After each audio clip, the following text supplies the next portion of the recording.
Tol, halika na. Hi, Clara. Halika na, ng oras na, malilate pa tayo. Ayun nga, Tol, baka di ako makapunta eh. Bakit? Uy, sayang naman, pinuntahan ka pa ni Randy, oh. Ano ka ba? Kaya nga, halika na, ng oras na eh. Masakit kasi ulo ko. Ayaw ko niya payagan? Ayaw mo yata payagan to eh. Baliw, pinakapasama ko nga, di ba?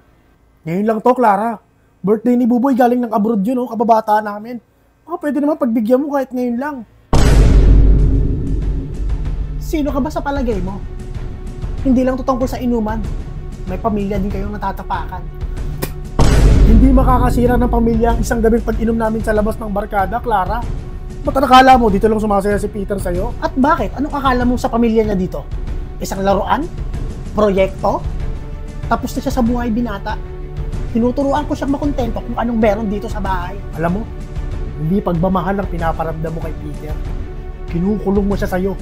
Bawat hakbang niya may tali. Bawat tawa niya kailangan ng permiso. Dahil alam kong may mga taong kagaya nyo na pilit siyang binabalik sa buhay na meron siya noon. Hindi kayo magandang impluensya kay Peter. At lalong-lalo na sa anak namin. Wala ka pa, kami na ang kasama niya. Kung ano man si Peter ngayon, malaki ang naging party namin.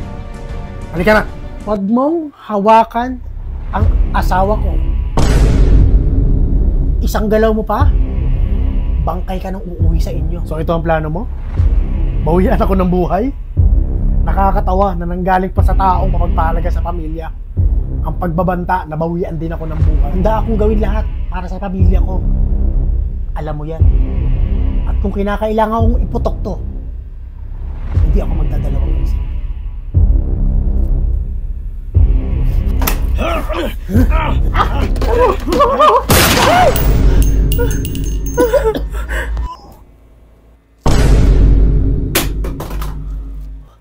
Ano gagawin natin? Hindi ko alam.